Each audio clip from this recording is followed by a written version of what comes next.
Good evening viewers, welcome back to your favorite research network, Live Tips. We will have a quick update on what is happening in the currency market with Mr. Joy, and later during the session we will discuss the commodities market with myself, Navneet, as the US market is set to open in a few hours time. So welcome back Mr. Joy. Thanks, Navneet. So Mr. Joy, how is dollar index trading in the evening trading session? Well, the dollar index, which gauges the currency strength against its counterparts, climbed for the first time in 8 days after a Chinese report showed manufacturing grew at a slower than expected pace in December, boosting demand for the safer asset. Precious metals typically move inversely to the dollar, so it's basically a negative. It's basically a positive for the dollar index. So we might expect some upside in the dollar index for the day. Okay, so the Chinese data which came in on during the Saturday is giving the cues for the market today. Yeah. Okay, so how is yen trading against the dollar? Well, the dollar edged up 0.2 pace day against the yen to 81.28 yen, having touched an 8-week low of 80.93. Yen on trading platform EBS early on Monday. The drop below 80.21 yen would take the dollar to its lowest against yen in nearly 16 years, and a drop below 79.75 yen hit in April 1995 would take the dollar to the post-World War II. Okay. Second to record low. Okay, fine. So how is euro trading against the dollar in the first trading session in 2011? Well, the euro fell against the dollar on Monday in the first trading section in 2011, giving back most of the gain it made last week, when it surged on short covering in thin year-end trade. Okay. The euro had climbed last week as euro BS gave up their position, frustrated by the currency's firm support at its 200-day moving average, just below $1.31. On Friday, it rose and gained steam after stop loss bids were triggered. Okay. But the euro failed to sustain its rally today, weighted down by the persistent worries of the eurozone's sovereign debt crisis. The euro fell 0.6 pace to 1.33, having given back the bulk of gains made on Friday when it rose 0.8 pace. Okay. So we are seeing some sort of correction in the euro. Okay, and the 200-day moving average I think is very good support level. So against Swiss franc, how is it trading? Well, the dollar held steady against the Swiss franc at 0.9351, having pulled off a bit from its all-time low of 0.9301 franc hit on Friday. Okay. Against the euro, it fell 0.4 percentage basis the Swiss franc to 1.2445. Okay. Not far from the euro's record low against the franc on 1.2398 it last week. Okay, so we are seeing some bottom printing happening in Swiss franc. Okay. Can you give us a view about the new entrant in Eurozone, that is Estonia, which has been recently added into the Eurozone group? Well, Estonia could be the last new entrant for some years when it becomes the 17th Eurozone member on Jan 1st, with the club's deepening crisis of confidence likely to put off larger Eastern European states for up to a decade. So, Mr. Joy, can you give us a view about the new entrant into the Eurozone group, Estonia, which is the 17th member country to join the Eurozone group? So, do you think it is more of a financial decision rather than a political decision? Well, Estonia could be the last new entrant for some years when it becomes the 17th Euro member on Jan 1st, with the club's deepening crisis of confidence likely to put off large Eastern European states for up to a decade. So, we are not expecting any more countries to join the Eurozone in this decade. Okay. For Estonia, the government banking is out of a recession that knocked almost a fifth of GDP's last year. Of the move will shore up interest of Nordic banks in the economy, add to its appeal for other investors and make borrowing easier and more secure for ordinary citizens. Okay. So it's better for the economy to join in the Eurozone. And joining the Euro caps will help the Estonia to drive for integration with the West and away from the influence of Russia. That began with the collapse of Soviet Union. Okay. The Estonia is the first Soviet member state to adopt a single currency. Okay. So I think it's a more into a financial decision rather than economic decision. Yeah, probably it is a financially motivated political decision. It helps the country to stabilize that debt. Okay, fine. So, Mr. Joy, can you explain what are the key resistance and support levels for today's trading? Well, taking into account the euro versus USD, the first support is seen as 1.33 and then 1.3248. Okay. The rest of the currency is at 1.3386 and then 1.3415. USD wise, Japanese yen, the first support is at 81.44 and then 80.81. Okay. The rest of the Japanese yen is at 81.79 and then 82.37. GBP vs USD, the first support is at 1.5464 and then 1.5407. That is 200-day moving average. So we have seen a big support on the second support level. And the rest of the currency is at 1.56 and then 1.5645. Australian dollar vs USD, the first support is at 1.0154 with a strong second support at 1.0099. That is 10-line support. Okay. and the resistance for the currency is at 1.0225 and then 1.0260. So these are all the major trading levels for the currency marketing today. Okay, so viewers watch out for that trend line support in case of Australian dollar USD and also the 200-day moving average support for GBP USD. So thank you, Mr. Joy, for your valuable insights. Thanks, Stay tuned, viewers. We'll be discussing the commodities market after this commercial.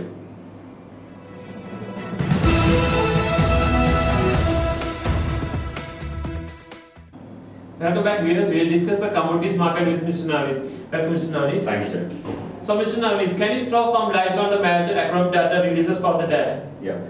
Coming to the Asian trading session, we had a Japanese banking holiday today. So there was no major data releases which came in from the Asian trading session during the Asian trading session, apart from the Chinese data which came on the Saturday.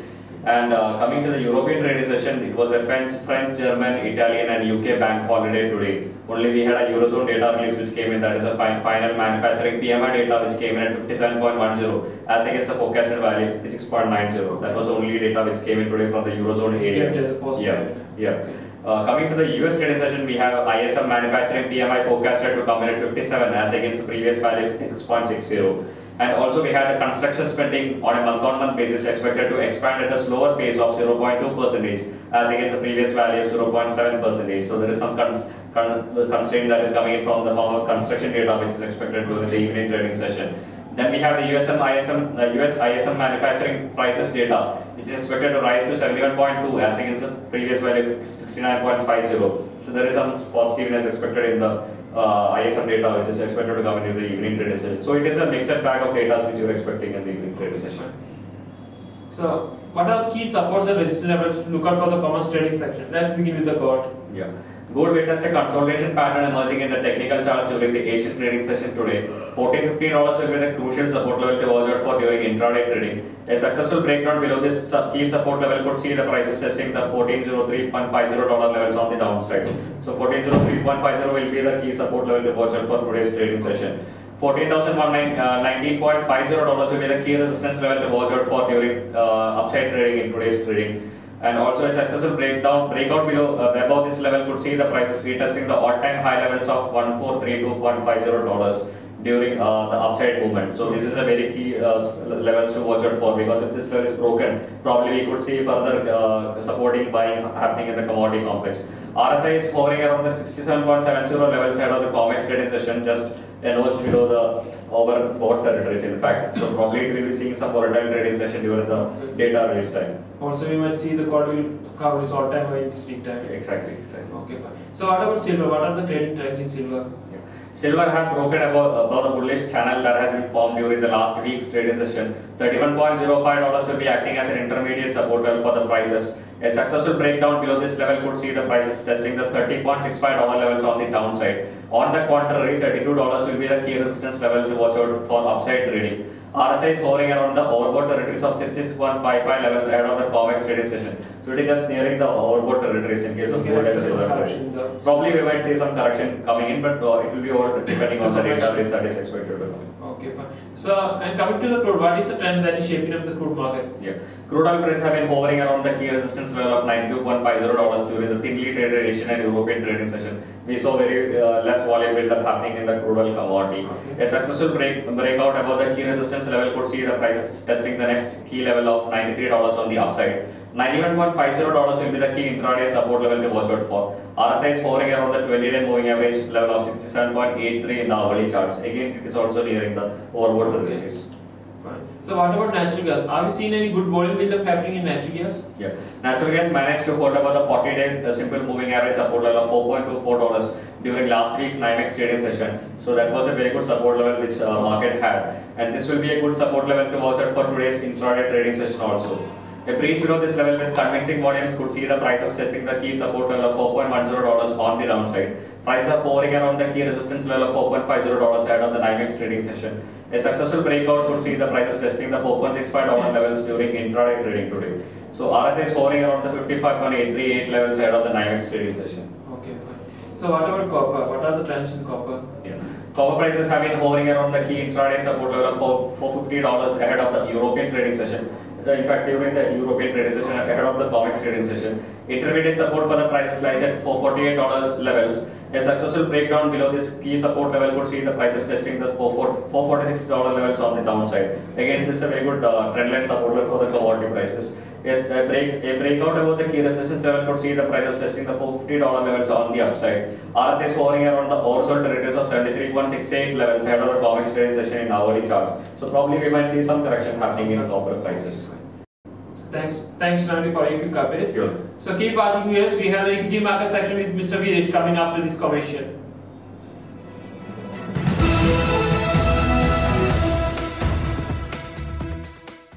Welcome back, viewers. This is Viresh. I am going to speak on derivative market for a couple of minutes. FII net sell in index futures about 73 crores and in stock futures net sell of 27 crore as on Friday. The Nifty January futures closed at a premium of 23 points as on today. On the other hand, February futures closed at a premium of 47 points. The put call open interest decreased from 1.84 to 1.41 points. The implied volatility of at the money options of January series decreased from 15.50 to 15%. Liquidity from FII front has started flowing into cash market and option segment. There has been a significant build-up in 5,900 put and 6,300 call and call options. And FII have bought index options at low intrinsic value and implied volatility. Stocks which are very good move with a good open interest are Open HDFC Bank. Open interest was 18.21% with an increase in price of 1.62%. Hindustan Zinc open interest was 15.37% with an increase in price of 1.17%. Sun TV open interest was 73.09% with an increase in price of 2.92. Areva T&D open interest was 14.13% with an increase in price of 0.53%. Sterlite open interest was 16.78% with increase in price of 2.98%. Other stocks with a good move with a increase in price are Bharti Airtel, Hexaware, Tata Steel, Petronet LNG, Escorts. Some couple of stocks with a decrease in price and increase in open interest are Bajaj Auto. Open interest was 15.77% with an decrease in price of 3.39%. Cummins India open interest was 20.94% with a decrease in price of 1.48%. Andhra Bank open interest was 10% with a decrease in price of 0.66%. United Phosphorus open interest was 14.47% with a decrease in price of 2.12%. HCL Technology open interest was 9.74% with a decrease in price of 0.52%. Other stocks with a good open interest with a decrease in price are PFC, BML, ACC, Patni, LITL and REC Limited. That's all for now, viewers. We'll be back with more news and updates on the financial markets tomorrow. Till then, this is Viresh saying goodbye from Light Tips Market Research.